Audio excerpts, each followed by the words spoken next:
रविंद्रनाथ टैगोर।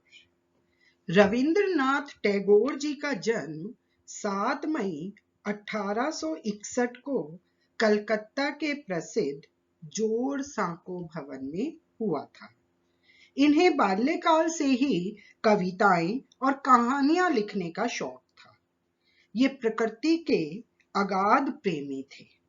ये एक बांग्ला कवि, कहानीकार, गीतकार, संगीतकार, नाटककार, निबंधकार और चित्रकार थे। रविंद्रनाथ जी के पिता ने इन्हें कानून की पढ़ाई के लिए 1878 में लंदन भेजा, लेकिन इनका मन तो साहित्य में था, इसलिए 1880 में बिना डिग्री लिए ही ये वापस भारत आ गए। गुरुदेव रविंद्रनाथ टैगोर की सबसे लोकप्रिय रचना गीतांजलि के लिए 1913 में इन्हें नोबेल पुरस्कार प्रदान किया गया। गीतांजलि लोगों को इतनी पसंद आई कि अंग्रेजी, जर्मन, फ्रेंच, जापानी और रूसी आदि विश्व की सभी प्रमुख भाषाओं में इसका अनुवाद किया गया। आज आप विश्व के एकमात्र ऐसे साहित्यकार हैं जिनकी 2 रचनाएं 2 देशों का राष्ट्रगान बनी। भारत का राष्ट्रगान जनगण मन और बांग्लादेश का राष्ट्रीय गान आमार सोनार बांग्ला गुरुदेव जी की ही रचना है। इन्होंने बच्चों के लिए शांति निकेतन विश्वविद्यालय की स्थापना की। यहाँ आश्रम की तर्ज पर पढ़ाई होती है। इनकी कहानियों में से काबुलीवाला, पोस्टमास्टर, मास्टर साहब, भिखारिन आदि आज भी लोकप्रिय हैं। टैगोर जी ने विश्व के सबसे बड़े नरसंहारों में से एक जलियांवाला कांड, जो 1919 में हुआ था, की घोर निंदा की और इसके विरोध में इन्होंने ब्रिटिश प्रशासन द्वारा प्रदान की गई नाइटहुड की उपाधि लौटा दी थी। नाइटहुड मिलने पर नाम के साथ सर लगाया जाता है। इनकी मृत्यु 7 अगस्त 1941 में कलकत्ता में हुई थी।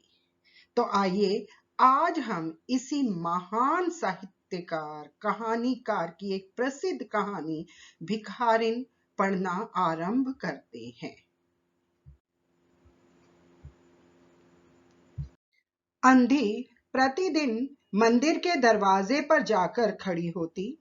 दर्शन करने वाले बाहर निकलते तो वह अपना हाथ फैला देती और नम्रता से कहती, बाबूजी, अंधी पर दया हो जाए। यहाँ पर टैगोर जी एक भिखारिन का परिचय दे रहे हैं कि वो भिखारिन अंधी है और वो मंदिर के दरवाजे पर खड़ी हो जाती थी भीख मांगने के लिए। उसके पास और कोई आजीविका का साधन नहीं था।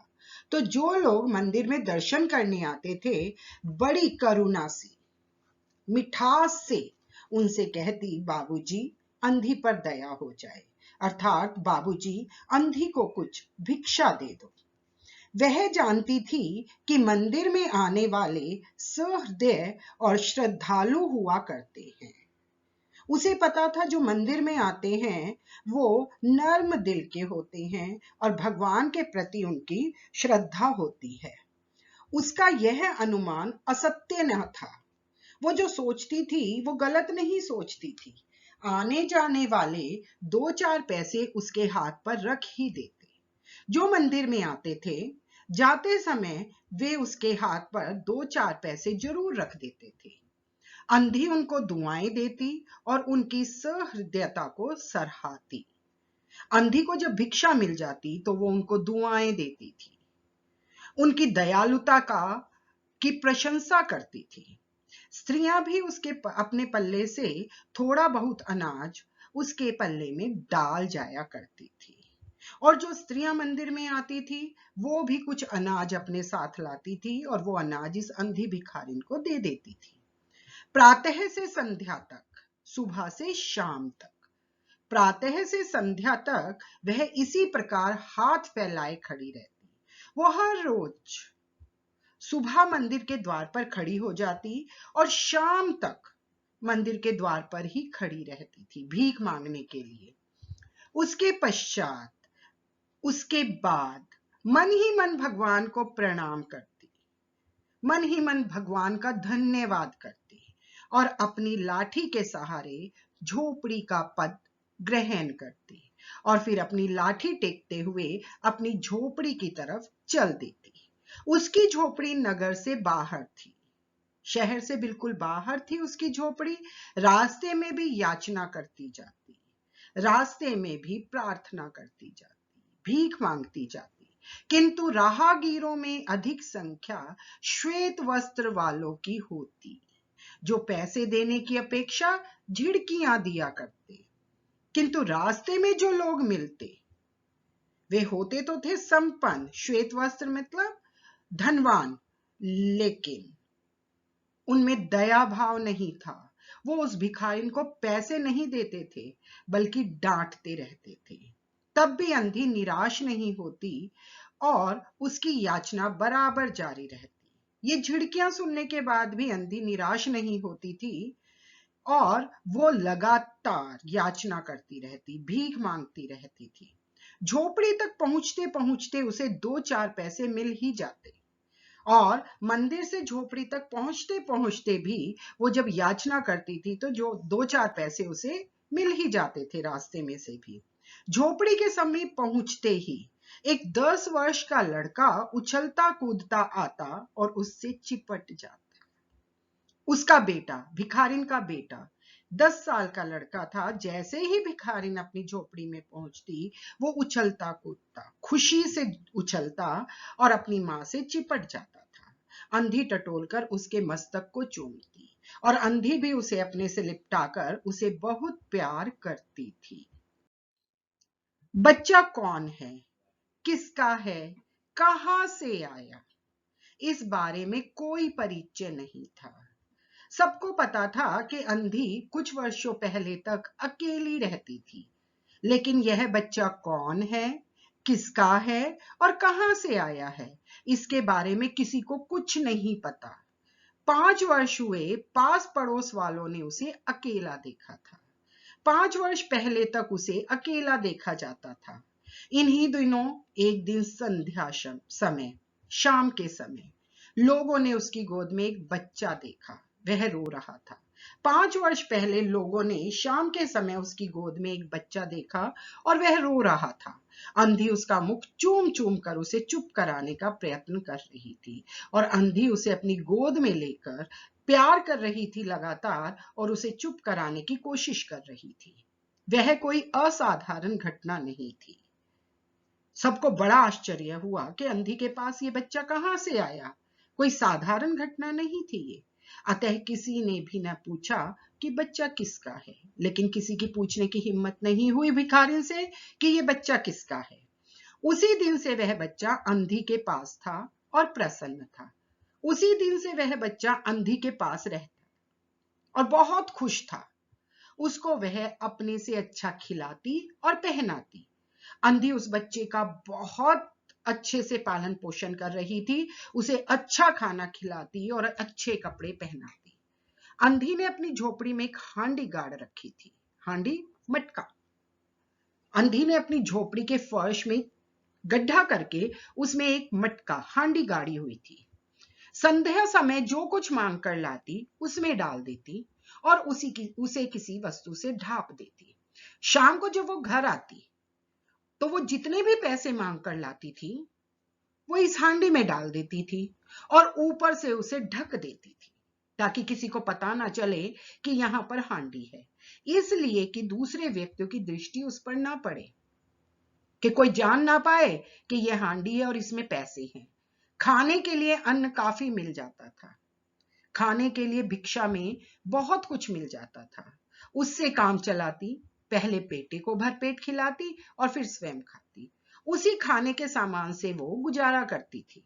पहले अपने बेटे को भरपेट खिलाती थी और फिर जो बच जाता था वो स्वयं खा लेती थी, लेकिन उन पैसों को खर्च नहीं करती थी जो उसे भिक्षा में मिलते थे।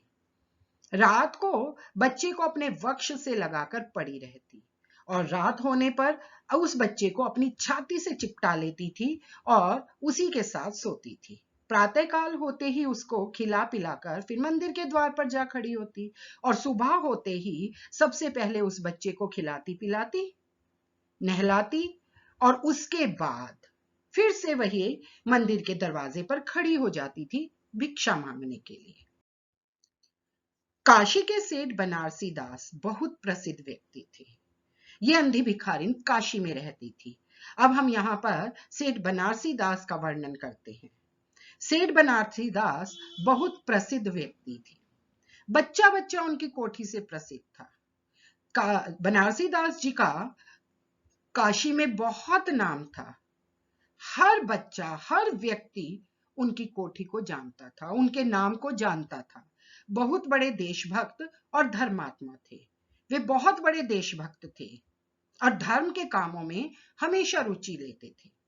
दिन में 12 बजे तक सेठ स्नान ध्यान में संलग्न रहते। 12 बजे तक सेठ जी नहाने और पूजा पाठ करने में ही लगे रहते थे। कोठी पर हर समय भीड़ लगी रहती। उनकी कोठी पर हर समय भीड़ लगी रहती थी। कर्ज के इच्छुक तो आते ही थे, परंतु ऐसे व्यक्तियों का तांता भी बंधा रहता जो अपनी पूंजी सेठ जी के पास धरोहर के रूप में रखने आते थे। उनकी कोठी पर हर समय भीड़ थी। किन लोगों की भीड़ थी? या तो उन लोगों की भीड़ लगी रहती थी जो कर्ज लेने आते थे, या फिर उन लोगों की भीड़ थी जो अपना पैसा सेठ जी के पास धरोहर के रूप में रखने आते थे, अमानत के रूप में रखने आते थे। क्योंकि उस समय बैंकों की व्यवस्था नहीं थी, तो लोगों को डर रहता था कि जो हमारी जमा पूंजी है कोई चोर ना चुरा कर ले जाए। तो उस समय लोग अपना पैसा किसी सेठ या जमींदार के पास धरोहर के रूप में रख देते थे। सैकड़ों भिखारी अपनी जमा पूंजी इन्हीं सेठ जी के पास जमा कर जाते। अंधी को भी यह बात ज्ञात थी, अंधी को भी यह पता था, किंतु पता नहीं अब तक वह अपनी कमाई यहां जमा करने से क्यों हिचकिचाती थी, घबराती थी यहां पर अपनी जमा पूंजी जमा करने से। उसके पास काफी रुपए हो गए थे, हांडी लगभग पूरी भर गई थी। उसको शंका थी कि कोई चुरा ना ले। भीख के पैसे इकट्ठे करते करते जब हांडी पूरी पैसों से भर गई तो उसे ये डर सताने लगा कि कोई इसे चुरा ना ले। एक दिन संध्या समय अंधी ने वह हांडी उखाड़ी। शाम को एक दिन वो हांडी उसने जमीन पर से निकाली और अपने फटे हुए आंचल में छुपाकर सेठ जी की कोठी की तरफ चल दी।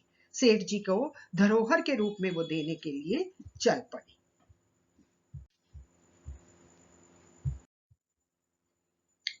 सेठ जी बही खाते के पृष्ठ उलट रहे थे। बही खाता लेजर, जिसमें वो सबके हिसाब किताब लिखा करते थे। सेठ जी उस रजिस्टर को उलट पुलट कर देख रहे थे।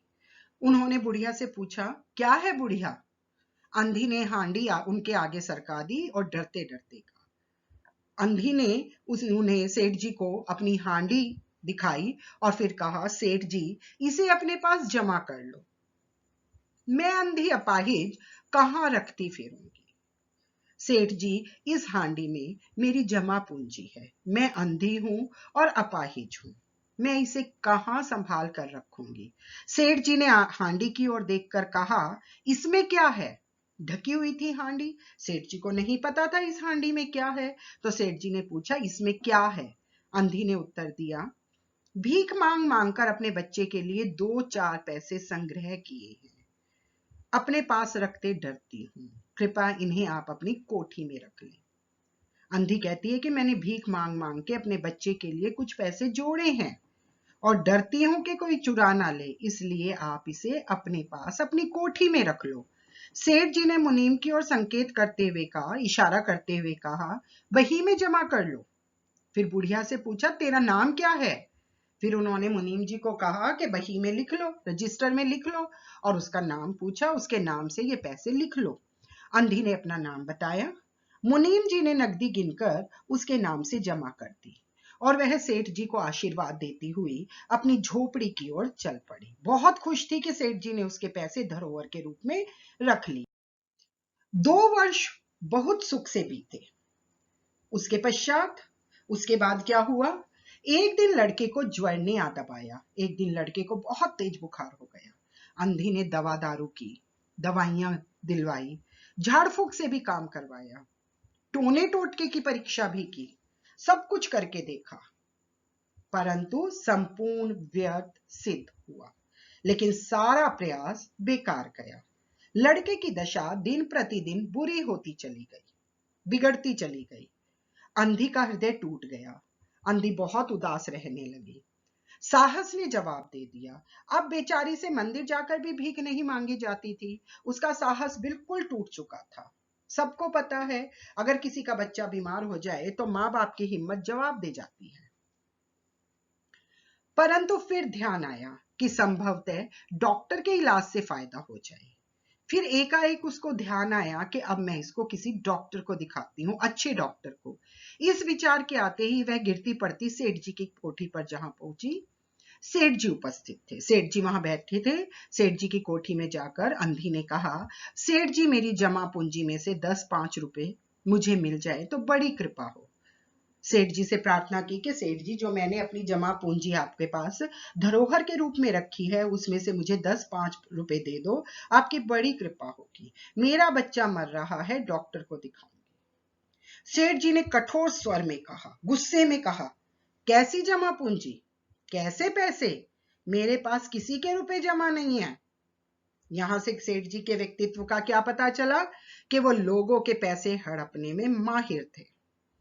उनका दोगला व्यक्तित्व था, जैसे हाथी के दांत, खाने की ओर, दिखाने की ओर। अंधी ने रोते हुए उत्तर दिया, 2 वर्ष हुए मैं आपके पास धरोहर रख कर गई थी, दे दीजिए, बड़ी कृपा होगी। अंधी बेचारी एकदम घबरा गई, रोते हुए कहा कि 2 साल पहले मैंने एक हांडी जो पूरी पैसों से भरी हुई थी आपके पास धरोहर के रूप में रखी थी, कृपा करके आप मुझे वो दे दीजिए। सेठ जी ने मुनीम की ओर रहस्यमयी दृष्टि से देखते हुए कहा, संकेतों में कहा कि नहीं देने।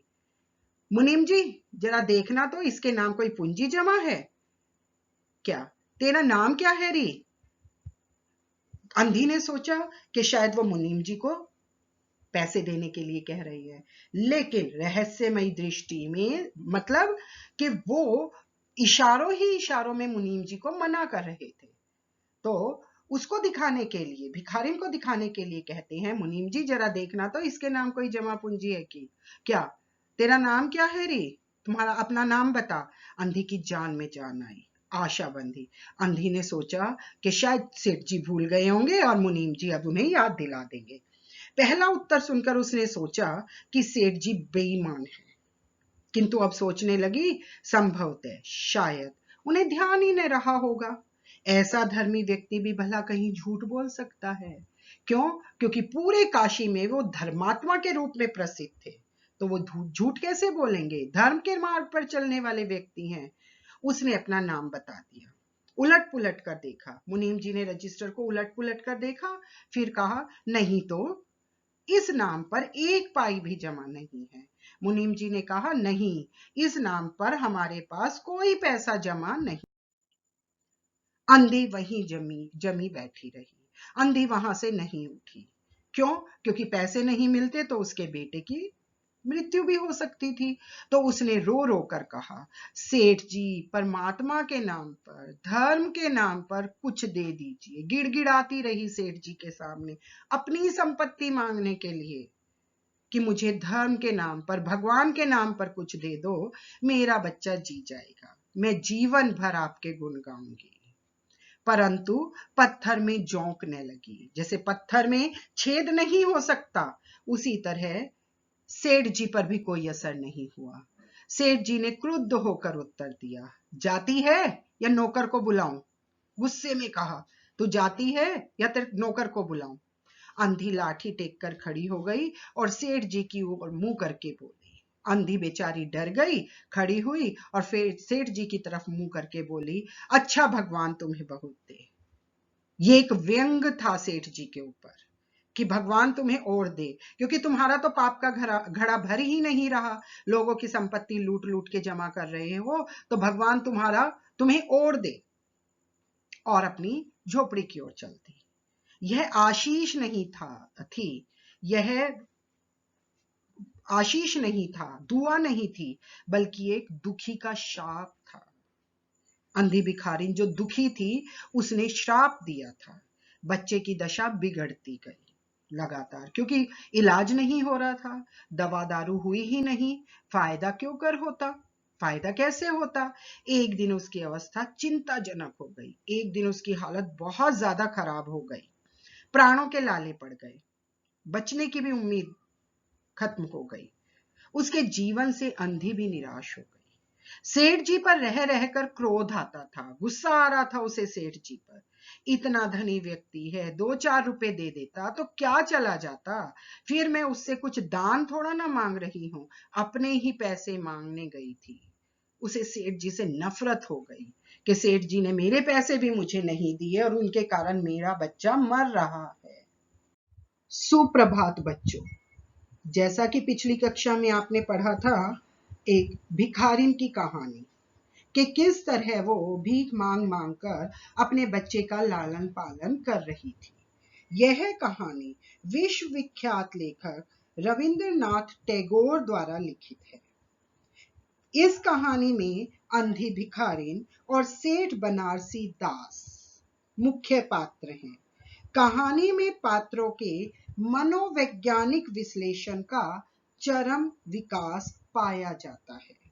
अंधी भिखारिन किसी अनजान बच्चे पर अपनी सारी ममता, धन दौलत लुटा देती है, जबकि सेठ बनारसी दास समय समय पर बदलता रहता है।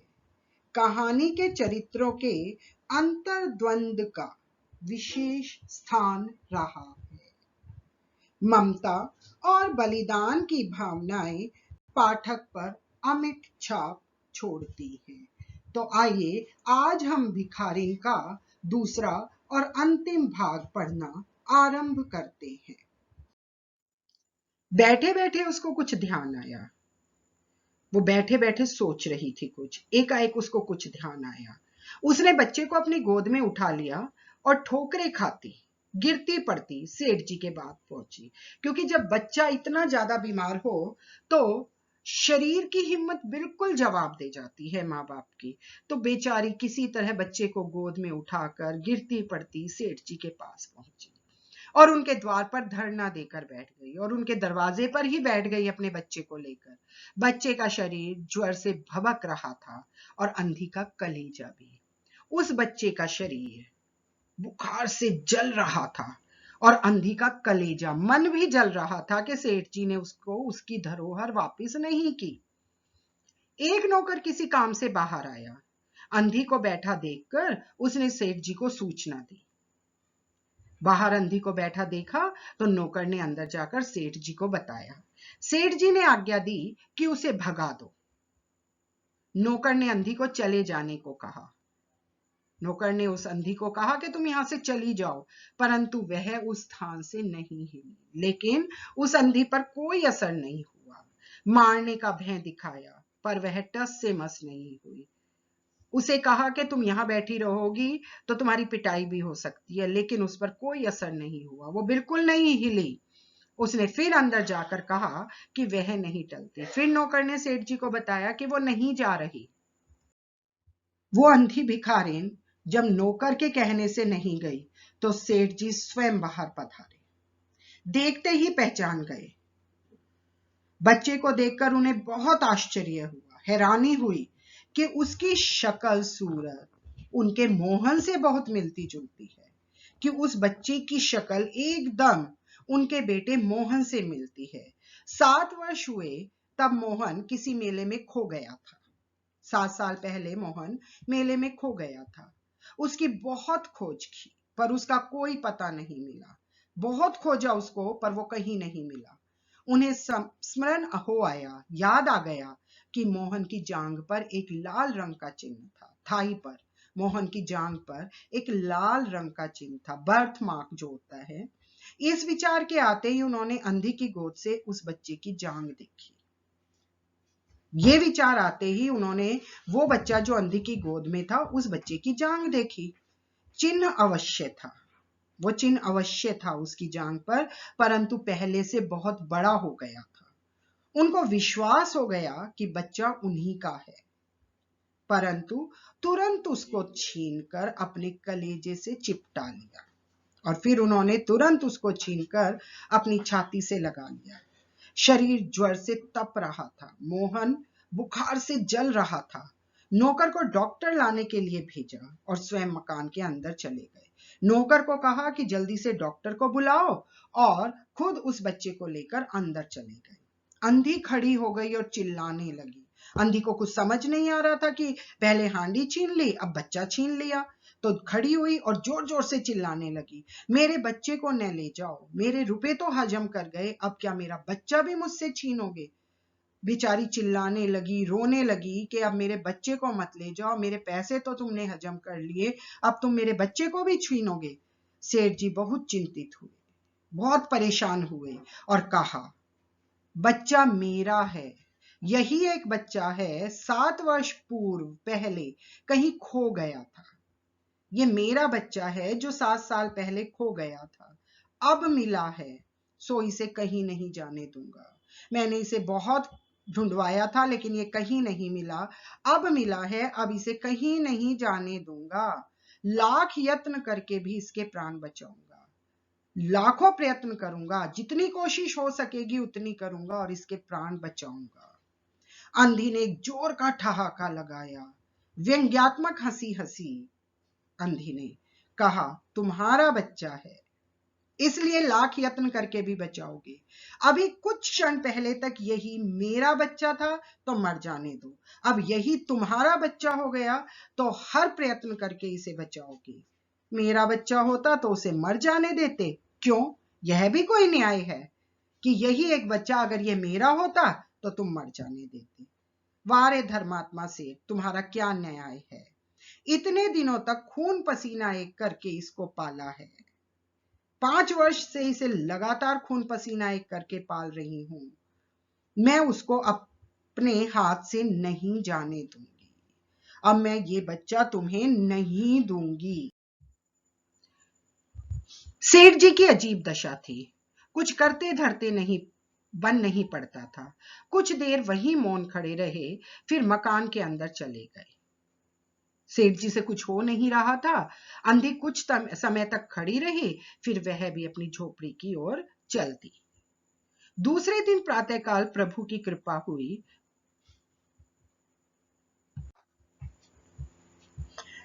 सेठ जी की अजीब दशा थी, कुछ करते धरते बन नहीं पड़ता था। सेठ जी की बहुत अजीब दशा हो गई उस बच्चे को देखकर कि वो इतना बीमार था। उनकी समझ में कुछ नहीं आ रहा था।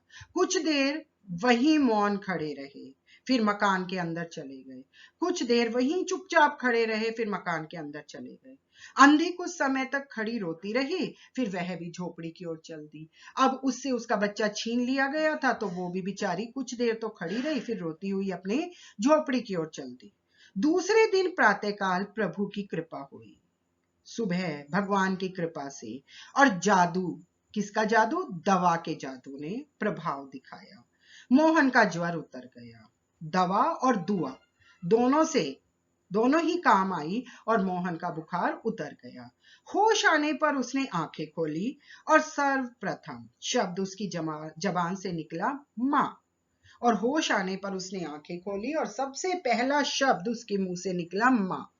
चहुं ओर, चारों तरफ अपरिचित शक्लें देखकर उसने अपने नेत्र फिर बंद कर लिए। चारों तरफ नजर दौड़ाई, सारे अपरिचित लोग थे, किसी को वो जानता नहीं था, इसलिए उसने फिर से आंखें बंद कर ली। उस समय से उसका ज्वर फिर अधिक होना आरंभ हो गया। जब उसे मां नजर नहीं आई तो उसका बुखार फिर से तेज होने लगा। मां मां की रट लगी हुई थी। डॉक्टर ने भी जवाब दे दिया कि इसका बुखार केवल इसकी मां ही उतार सकती है। सेठ जी के हाथ पांव फूल गए, घबरा गए। चहु और अंधेरा दिखाई पड़ने लगा। चारों तरफ उन्हें अंधेरा ही अंधेरा नजर आया कि इतने वर्षों बाद मुझे मेरा खोया हुआ बेटा मिला और कभी वो भी मेरे हाथ से चला जाए। क्या करूं? एक ही बच्चा है, इतने दिनों बाद मिला, फिर भी मृत्यु उसको अपने चंगुल में दबा रही है। इसे कैसे बचाऊं? बहुत निराश हो गए सेठ जी कि इतने वर्षों बाद मैंने अपना खोया हुआ बेटा वापस पाया है और अब मृत्यु इसे अपने चंगुल में घेरने को तैयार है। मैं इसे कैसे बचाऊं? सहसा उनको अंधी का ध्यान आया। अचानक उनको अंधी का ध्यान आया कि वो बच्चा अंधी को ही मां मां कहकर पुकार रहा है। पत्नी को बाहर भेजा कि देखो कहीं वह अब तक द्वार पर न बैठी हो। पत्नी को कहा बाहर जाकर देखो क्या अंधी वहां बैठी है, परंतु वह वहां कहां। लेकिन वो वहां कहां थी? सेठ जी ने फिटन तैयार करवाई, घोड़ा गाड़ी तैयार करवाई, बस्ती के बाहर उसकी झोपड़ी पर पहुंचे। गाड़ी में बैठकर, घोड़े गाड़ी में बैठकर उसकी झोपड़ी तक पहुंचे। झोपड़ी बिना द्वार की थी, दरवाजा था ही नहीं झोपड़ी में। अंदर गए, देखा अंधी एक फटे पुराने टाट पर पड़ी है, दरी, फटी पुरानी दरी पर पड़ी है। उसके नेत्रों से अश्रु धारा बह रही है और वह लगातार रो रही है। सेठ जी ने धीरे से उसको हिलाया। उसका शरीर भी अग्नि की भांति तप रहा था। वो भी बुखार में पड़ी हुई थी, उसको भी बहुत तेज बुखार था। सेठ जी ने कहा बुढ़िया तेरा बच्चा मर रहा है। डॉक्टर निराश हो गए, रह रह कर वह तुझे पुकारता है। सेठ जी ने उस बुढ़िया से विनती करी कि बुढ़िया तेरा बच्चा मर रहा है। सारे डॉक्टर्स ने जवाब दे दिया वो बस तेरा ही नाम पुकार रहा है। अब तू ही उसके प्राण बचा सकती है, अब केवल तू ही उसे बचा सकती है। चल और मेरे नहीं नहीं अपने बच्चे की जान बचा ले। मेरा नहीं, वो तेरा ही बच्चा है, तू चल और उसकी जान बचा ले। अंधी ने उत्तर दिया मरता है तो मरने दो, मैं भी मर रही हूं। बड़ा कड़ा हृदय करके सीने पर पत्थर रखकर उसने ये बात कही कि वो बच्चा मरता है तो मरने दो, मैं भी मर जाऊंगी। हम दोनों स्वर्ग लोक में फिर मां बेटे की तरह मिल जाएंगे। स्वर्ग में जाकर हम फिर मां बेटों की तरह रह लेंगे। इस लोक में सुख नहीं है, वहां मेरा बच्चा सुख से रहेगा। यहां उस बच्चे को कोई सुख नहीं है। हम दोनों माँ बेटे स्वर्ग में जाएंगे और वहां आराम से रहेंगे। मैं वहां उसकी सुचारू रूप से सेवा शुश्रूषा करूंगी और मैं उचित ढंग से उसकी सेवा करूंगी, उसका रहन सहन अच्छी तरह। सेठ जी रो दिए। आज तक उन्होंने किसी के सामने सिर न झुकाया। सेठ जी रोने लगे। उन्होंने आज तक किसी के सामने सिर नहीं झुकाया था, किंतु इस समय अंधी के पांव पर गिर पड़े, पैरों में गिरकर गिड़गिड़ाने लगे। रो रो कर कहा ममता की लाज रख लो, ममता की लाज रख लो, अपने बच्चे को बचा लो, आखिर तुम ही उसकी मां हो। चलो तुम्हारे जाने से वह बच जाएगा। ममता शब्द ने अंधी को विकल कर दिया, बेचैन कर दिया। जब सेठ जी ने ममता शब्द कहा उसने तुरंत कहा अच्छा चलो। एकदम बेचैन हो गई कि वाकई में मेरा बेटा बहुत ज्यादा बीमार है और उसने एकदम कहा अच्छा चलो। सेठ जी सहारा देकर उसे बाहर लाए और फिर फिटन पर बिठा लिया। बेचारी चलने की हालत में नहीं थी तो सेठ जी उसे सहारा देकर बाहर तक लाए। फिटन घर की ओर दौड़ने लगी। उस समय सेठ जी और अंधी भिखारिन दोनों की एक सी दशा थी। क्यों? वो सेठ जी का भी बच्चा था और अंधी भिखारिन का भी बच्चा था। दोनों की दशा एक सी थी, दोनों जल्दी से जल्दी घर पहुंचना चाहते थे। दोनों की यही इच्छा थी कि शीघ्र से शीघ्र अपने बच्चे के पास पहुंच जाए। कोठी आ गई। सेठ जी ने सहारा देकर अंधी को उतारा और अंदर ले गए। भीतर जाकर अंधी ने मोहन के माथे पर हाथ फेरा, उसके सिरहाने बैठ गई और उसके माथे पर हाथ फेरने लगी। मोहन पहचान गया यह उसकी मां का हाथ है। मोहन भी पहचान गया कि यह मेरी मां का हाथ है। उसने तुरंत नेत्र खोल दिए, एकदम आंखें खोल दी और उसने अपने समीप खड़े हुए देखकर कहा मां तुम आ गई। और खुशी से एकदम कहा, मां तुम आ गई। अंधी भिखारिन मोहन के सिरहाने बैठ गई और उसने मोहन का सिर अपनी गोद में रख लिया। इसे कहते हैं ममता, मां की ममता। उसको बहुत सुख अनुभव हुआ और वह उसकी गोद में तुरंत सो गया। मां को भी बहुत सुख अनुभव हो रहा था कि बेटे को अपनी गोद में लिटा रखा है, और बेटे को भी परम आनंद अनुभव हो रहा था कि वो मां की गोद में रखा, इसीलिए वो एक सो गया। दूसरे दिन मोहन की दशा अच्छी होने लगी। मां को देखकर धीरे धीरे वो ठीक होने लगा और 10-15 दिन में वह बिल्कुल स्वस्थ हो गया, बिल्कुल ठीक हो गया। जो काम हकीमों के नुस्खे, वैद्यों की पुड़िया और डॉक्टरों के मिक्सचर ने कर सके, वह अंधी की स्नेहमयी सेवा ने पूरा कर दिया। सारे डॉक्टर हार गए थे, लेकिन अंधी की सेवा ने, अंधी की ममता ने उस मोहन को फिर से ठीक कर दिया। मोहन के पूरी तरह स्वस्थ हो जाने पर अंधी ने विदा मांगी। जब मोहन पूरी तरह ठीक हो गया तो अंधी ने उससे विदा मांगी। सेठ जी ने बहुत कहा कि वह उन्हीं के पास रह जाए, परंतु वह सहमत नहीं हुई, परंतु वह तैयार नहीं हुई उनके पास रहने के लिए और विवश होकर विदा करना पड़ा, और लाचार होकर सेठ जी को उसे विदा करना पड़ा। जब वह चलने लगी तो सेठ जी ने रुपयों की एक थैली उसके हाथ में दे दी। अंधी ने मालूम किया, इसमें क्या है? सेठ जी ने कहा, इसमें तुम्हारी धरोहर है, तुम्हारे पैसे हैं, मेरा वह अपराध। प्रायश्चित की ज्वाला में जल रहे थे सेठ जी। वो प्रायश्चित करना चाहते थे अपने किए हुए पाप का। तो उन्होंने कहा, इसमें तुम्हारी वो धरोहर है, वो जो हांडी, उसमें जो पैसे थे, मेरा वो अपराध तुम क्षमा कर दो। अंधी ने बात काट कर कहा, यह रुपए तो मैंने मोहन के लिए संग्रह किए थे, मोहन के लिए इकट्ठे किए थे, उसी को दे देना। अंधी ने थैली वहीं छोड़ दी और लाठी टेकती हुई चल दी, क्योंकि उसको पैसे की क्या जरूरत, वो तो रोज अपना मंदिर के सामने जाएगी, भीख मांगेगी और अपना गुजारा कर लेगी। वो तो मोहन उसकी जिंदगी में आ गया था, इसलिए उसने पैसों का संग्रह करना आरंभ कर दिया था। बाहर निकलकर फिर उसने उस घर की ओर नेत्र उठाए और उसके नेत्रों से अश्रु बह रहे थे।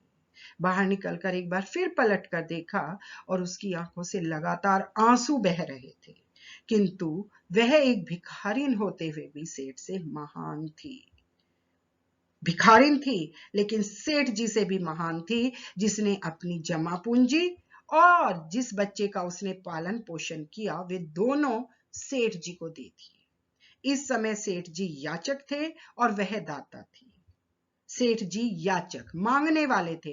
क्यों? क्योंकि उन्होंने मोहन को उस अंधी से मांगा था, और अंधी दाता थी, देने वाली थी, क्योंकि उसने मोहन और उस हांडी के पैसों को सेठ जी को दे दिया था।